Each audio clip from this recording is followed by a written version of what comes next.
પરિવારની પદ્ધતિ એ પાણીનું મહત્વ આપણે સમજીએ. મિત્ર, સૌરાષ્ટ્રની ધરતી છે. આપણી સૌરાષ્ટ્રની ધરતીની મોટામાં મોટી કોઈ સમસ્યા હોય ને તો એ માત્ર ને માત્ર પાણી છે. વિશ્વની અંદર એક પણ એવો વ્યક્તિ પેદા નથી થયો કે કોઈ પાણી બનાવી શકે. કોઈના બાપની તાકાત નથી. મારું શરીર દર 3 મહિને 200 ml લોહી બનાવી બીજાને દાન આપે છે. પાણી નથી બનાવી શકતું. વિશ્વનો સારામાં સારો કોઈ ખોરાક હોય ને તો એ વરસાદનું પાણી છે. માનું દૂધ પણ સેકન્ડ નંબરનું છે. અને કોઈ પણ કામની શરૂઆત કરી લ્યો, નાનાથી માંડીને કોઈ પણ, પાણી વિના એક પણ કામ થઈ શકશે નહીં. આવું કિંમતી અને અમૂલ્ય પાણી ઈશ્વર આપની ઘરે દેવા આવે છે. જ્યારે ગામડાઓની અંદર વરસાદ પડે ને ત્યારે ખેડૂતનો દીકરો એમ બોલે છે કે કાચું સોનું પડે છે, કાચું સોનું પડે છે. પણ ભગવાન એમ કહે છે કે આ ખોટો છે. બોલે છે કાચું સોનું, પણ હાચવતો નથી. અને મારે ધનવાન કેમ બનાવવો? ભગવાન વિચારે છે કે આપને બોલી કે કાચું સોનું, પણ એકય વ્યક્તિને વિચાર થયો કે આ પાકું સોનું મૂકી તો કાચાને મૂકી તો એ પાકું થાય. સાચો તો ખરા. આપને સાચવતા નથી ને. આ સૌરાષ્ટ્રની ધરતી છે. આપણી ધરતીમાં આજથી 50 વર્ષ પહેલા 20, 30, 40, 50 ફૂટે પાણી હતા. મને યાદ છે 1985, 86, 87 નો દુષ્કાળ. આ દુષ્કાળ પછી આપણે પાણીની કટોતી આવી હતી. પણ 3 વર્ષનો સતત દુષ્કાળ પડ્યો ને, છતાં પણ આ સૌરાષ્ટ્રની ધરતી આ દુષ્કાળ સહન કરી ગઈ હતી. એનું એકમાત્ર કારણ હતું કે ઉપરથી વરસાદ નહોતો પડ્યો, પણ જમીનના તળમાં પાણી હતા. કે 100 ફૂટે, 200 ફૂટે, 500 ફૂટે. કારણ કે ત્યારે જમીનમાંથી પાણી કાઢવાના રાક્ષસી સાધનો નહોતા. મને યાદ છે, હું નાનો હતો, સ્વાધ્યાય પરિવારથી જોડાયેલો હતો. પનોરંગ શાસ્ત્રીએ પણ કુવા રિચાર્જ, બોર રિચાર્જના ખૂબ પ્રયોગો આપ્યા. પણ આ વિષયને કોઈ ગતિ આપી હોય ને તો આપણા ભારતીય જનતા પાર્ટીના એવા ખેડૂતના દીકરા કેશુભાઈ પટેલે ન ભૂતો ન ભવિષ્ય સૌરાષ્ટ્રની અંદર લાખો ચેકડેમનું નિર્માણ કર્યું. અને ત્યાર પછી આપણામાં થોડીક સદ્ધરતા આવી. આપણે મજબૂત થયા. આપણા છોકરા ભણવામાં લાગ્યા, નાના મોટે ધંધે લાગ્યા, વેપાર કરતા ગયા, 2 પૈસા કામતા ગયા. પણ જેમ આપણે આર્થિક મજબૂત થતા ગયા ને એમ આપણે પ્રકૃતિને નુકસાન કરતા ગયા. ધીમે ધીમે જમીનને વીંધી અને આ ધરતીમાં 20, 30 ફૂટે પાણી હતા એ ધીમે 1000, 200, 500, 1000, 2000 ફૂટે જમીનમાં હેઠા નાખી દીધા. મિત્રો, સૌરાષ્ટ્રના અમુક ગામડામાં 2000 ફૂટે પણ પાણી નથી. અમારા રાજકોટમાં એક મોવા વિસ્તારે કોઈ બિલ્ડિંગનો પાયો નાખવો હોય ને તો પેલાને 3000 ફૂટની ભૂખરી બીંધવી પડે છે. આ સૌરાષ્ટ્રની ધરતી છે. આપણી ધરતીમાં એક સમયે ખાનસરીઓ હાલતી હતી. હવે ખાનસરી ક્યારે હાલી શકે? કે શેરડીનો પાક. અને શેરડીનો પાક ક્યારે થાય? કે 12 મહિના જ્યારે પાણી હોય ને ત્યારે શેરડીનો પાક થાય.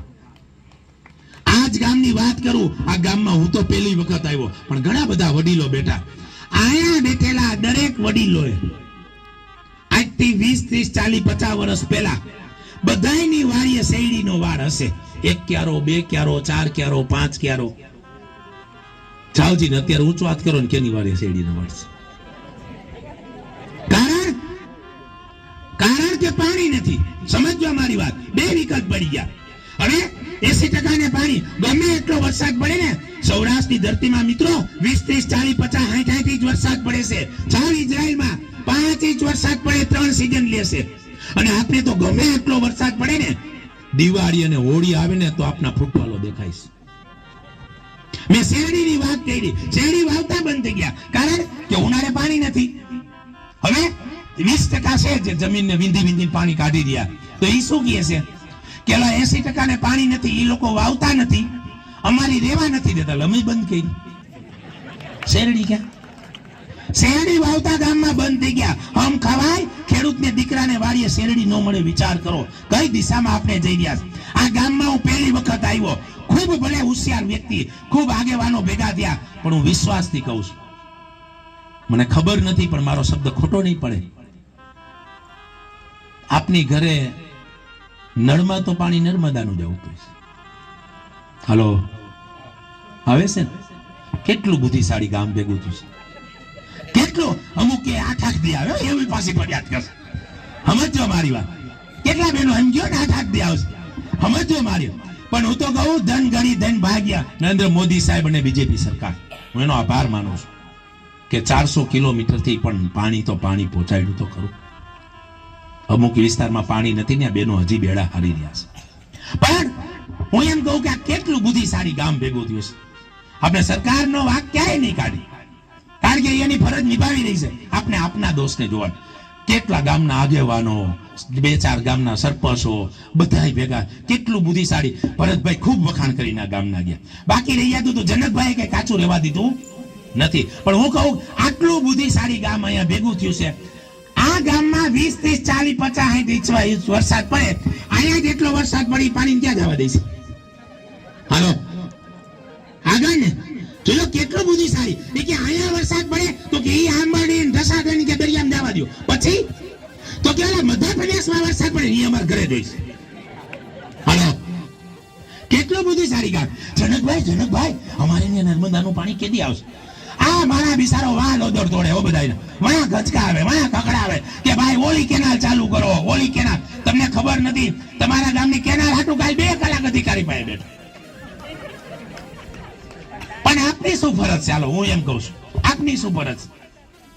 અહીંયા પાણી પડે છે, હવે નર્મદા ડેમમાં પાણી મધ્યપ્રદેશમાંથી આવે. હવે વિચાર કરો તો કે અહીંયા પાણી રોકવું નથી, મધ્યપ્રદેશનું પાણી ઘરે જોઈએ. તો આ મૂર્ખા સમજવા કે બુદ્ધિશાળી સમજવા?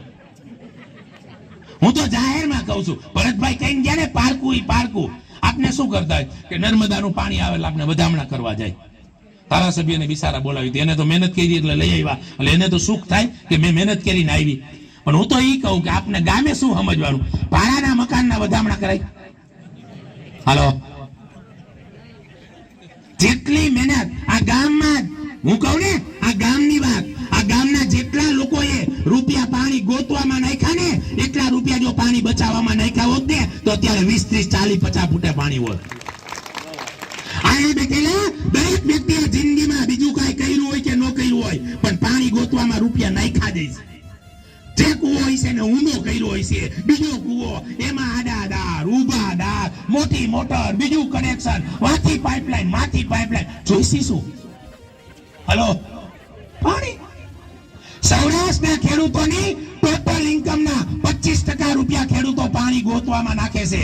આ ગામમાં કદાચ 1000 કરોડની ઇન્કમ થાય ને, તો એમાં 250 કરોડ તો પાણી ગોતવામાં વહી જાય છે. કેવડા હું તો દરેક ગામની મીટિંગમાં કહું, કાં તો જનકભાઈ આ પણ સાંભળવાની વાત છે, કોઈ ગામમાં કોઈ કોડો નડતો હોય ને, બધાએ ભેગા થઈ એકવાર 2000 ફૂટનો દાર કરી દો, જિંદગીમાં નડતો બંધ થઈ જાય. એ મોટર કાઢ્યા કરે, નાખ્યા કરે, અને એ જમીનમાંથી પાણી ઊંડેથી કાઢે. દારમાં પાણી એટલે ઘરે હક નો થાય, વાવે એટલે પાણીમાં દમ હોય નહીં, પાક પણ કાંઈ થાય નહીં, નો ઈ જીવે કે નો મરે, પણ ગામને નડતો બંધ થઈ જાય. વિચાર કરજો આપને કઈ દિશામાં આપનું પાણી બચાવવાનું છે. આ ગામમાં મેં કીધું ને, આ સૌરાષ્ટ્રની ધરતી છે, આપના ગામડા ખાલી થઈ ગયા છે. ગામમાં કોઈ દીકરી દેવા તૈયાર નથી. સમજો આ મારી વાત, આ મૂંઝવણ છે. માત્ર ને માત્ર સૌરાષ્ટ્રના જ ગામડા ખાલી થાય છે. આ ગામમાં કીધું ને પહેલી વખત આવ્યો છો, 20 વર્ષ પહેલા આ ગામમાં જેટલી વસ્તી હશે ને એટલી અત્યારે નહીં હોય. છેલ્લા 20 વર્ષમાં દેશની આબાદીમાં 40 કરોડનો વધારો થયો છે. આપણે કઈ દિશામાં જઈ રહ્યા છે? આનું એકમાત્ર કારણ તો માત્ર ને માત્ર પાણી છે. કારણ કે મેં સરકારના રેકોર્ડમાં જોયું, આજથી 10 મહિના પહેલા ગુજરાત ગવર્મેન્ટે ગુજરાતની અંદર જે ગામડાઓની વસ્તી વધે ને ત્યાં નવા તાલુકાનું સર્જન થાય, તો ગુજરાત સરકારે 17 નવા તાલુકા ગુજરાતમાં બને છે. એટલે એક દી ઓફિસે બેઠા જનકભાઈ મેં એ આખું લિસ્ટ જોયું. એ લિસ્ટ જોયા પછી મને અફસોસ થયો, સૌરાષ્ટ્રનો એક પણ તાલુકો નવો નથી. 17 તાલુકા મધ્ય ગુજરાત અને ઉત્તર ગુજરાતના. કારણ કે ત્યાં પાણી છે, ત્યાં 4 મોટી નદી, તાપી, નર્મદા, મહીસાગર અને સાબરમતી. સૌરાષ્ટ્રમાં એક પણ નદી નમે. આપણી ભાદર ને નાવલી અને શેત્રુંજી જેવા નદીમાં પણ ગમે એટલા વરસાદ પડે ને તો દિવાળી અને હોળી આવે તો પાણી પૂરા થઈ જાય છે. પાણી ક્યાં? સૌરાષ્ટ્રના ગામડા ખાલી થઈ ગયા છે. ગામમાં કોઈ રહેવા તૈયાર નથી. યાદ રાખજો, વિશ્વનો સારામાં સારો કોઈ ધંધો હોય ને તો એ ખેતી છે. શાસ્ત્રોએ કીધેલું છે, મારું વતન નથી, આ મારું વાક્ય નથી. ઉત્તમ ઉત્તમ ખેતી, મધ્યમ વેપાર અને તનિષ્ઠ નોકરી, ખેતીથી સારો કોઈ ધંધો નથી. આજે તમે સ્વીકારો કે ન સ્વીકારો, એ સારી જ હતી ને ભવિષ્યમાં સારી જ રહેશે. બાકી બધાય તો પરિવર્તનના માહોલ છે. તમે કોઈ પણ લોખંડ ઇન્ડસ્ટ્રીને 100 ટન લોખંડ આપો ને તો એમાં 98 ટનના સ્પેર પાર્ટ બને, એમાં 2 ટન વેસ્ટેજ જાય. પણ જો ખેડૂતના દીકરાને 1 ટન બિયારણ આપો, 1000 ટનનું ઉત્પાદન થાય. પણ એને જોઈશું પાણી, ખાલી પાણી જોઈશું. પણ આ જ પાણી, સમજો મારી વાત. મેં કીધું ને કે ઉત્તમ ખેતી, મધ્યમ વેપાર, જિંદગીમાં બીજું કાંઈ કરો કે ન કરો, પણ મિત્ર મારા ખેડૂત ભાઈઓ કોઈ જમીન ન વેચતા. બીજી વાત છે, કારણ કે બીજા 2 ધંધા છે ને એ તો એવા બધા લલચામણા, ગમે તેથી ભાંગે, ગમે તેથી ઉભા રહી. હું એનો એક શિકાર બન્યો તો મને યાદ છે. ઘણી બધી બહેનો બેઠા વાત કહો. અમારા કાલાવડ તાલુકામાં મનસુભાઈ ડેરીના કારખાના હાલે, એની હીરા ઘાય બધાય. અને આ હું વાત કરું છું 1985-90 ની. અમારા ગામમાં કેવો માહોલ ખબર હે કે સુરત જાય ને તો કે ભાઈના લગ્ન થઈ જાય. આ અમારા ગામમાં કેસર, અને એનો ભોગ હું બની ગયો. અમારા બહેનો કે ભાઈને ધંધે નચાવો, સુરત મોકલો, સુરત મોકલો. તો કે કા, તો કે લગ્ન થઈ જાય. અલા અંગૂઠા સાથ છોકરાને ભણેલ ગણેલ દીકરી દઈ આવે. લાવ, એ જ સુરત છે. જાઓ હીરામ દીકરી દેવા. યાદ રાખજો, બધાયનું પરિવર્તન છે, ખેતીનું નથી. ખેતી સમૃદ્ધ છે અને સમૃદ્ધ રહેવાની. પણ જો ખેતીને મજબૂત કરવું હોય ને તો ખેતીને પાણી દેવાનું છે. અને યાદ રાખજો, હું તો દરેક ગામડાની મીટિંગમાં બોલું કે ગામડેથી જાતા દહીં, દૂધ, ઘી, શાકભાજીના, અનાજના બાચકા અને કીકડા બંધ થાય ને તો 6 મહિનામાં રાજકોટ, સુરત, અમદાવાદ જેવા સિટી 50% ખાલી થયા. શબ્દ મારો યાદ રાખો. યાદ રાખજો, ગામડાથી મોટું કોઈ સુખ નથી. અરે મહાત્મા ગાંધી કહી ગયા છે, જો રાષ્ટ્રનો વિકાસ કરવો હોય ને તો ગામડાનો વિકાસ કરવાનો છે. અને ગામડાનો વિકાસ કરવામાં ગામડાની કોઈ મોટામાં મોટી જરૂરિયાત હોય ને તો એ માત્ર ને માત્ર પાણી છે. મિત્રો યાદ રાખજો, માત્ર ને માત્ર પાણી છે. આ પાણી આપને બચાવવાનું છે. અમે તો ખૂબ પ્રવાસ કરી અને લોકોને સમજાવવા માંડ્યા. ધીમે જાગૃતિ ક્યાંક ને ક્યાંક અમને દેખાઈ પણ રહી છે. પરંતુ જ્યારે ગામડાની અંદર પાણીની વાત થાય ને એટલે મોટામાં મોટી તકલીફ શું પડે ખબર? ગામના મજૂરથી માંડી અને ગામના આગેવાન લગીને એક જ ભાષા આવે કે આ કામ સરકારનું છે. આજ મોટામાં મોટી આપણી નબળાઈ. અરે સરકાર તો એનું કામ કરે છે, આપની ફરજ શું છે? હવે તમને સરકારના કામ બતાવું 4-5. મને ખબર નથી પણ આ ગામમાં સરકારી સ્કૂલ તો હશે જ ને. હાલો, મફત ભણાવે છે ને? મફત ભણાવે છે? આમાંથી કેના દીકરાના દીકરા એમાં ભણવા જાય? ઊંચો હાથ કરજો. 1 થી 2%. અપવાદ તો બધે હોય. સમજો મારી વાત. હાલો એને મૂકી દે. સરસ મજાની સરકારની સુવિધા છે. ધન્યવાદ છે બીજેપી સરકારને કે જિલ્લા વાઇઝ સરકારી હોસ્પિટલ આપી છે. નાના મોટા ઓપરેશન કરવાની કેટલા જાય છે? હાલો, કોઈ નથી. ત્રીજી વાત, અહીંથી અહીંયા બેઠેલા દરેકનું એને એકાદું ભાગ સુરત છે. કારણ કે સૌરાષ્ટ્ર નું કોઈ હૃદય હોય ને તો એ સુરત છે. હવે સુરત એસટી બસ એને અડધા રૂપિયામાં લઈ જાય. હવે અહીંથી સુરત જાય ત્યારે સરકારી બસમાં કેટલા મુસાફરી કરે? અરે મિત્રો, તો પાણીમાં સરકારની શું કરવાને વાટ જોવો છો?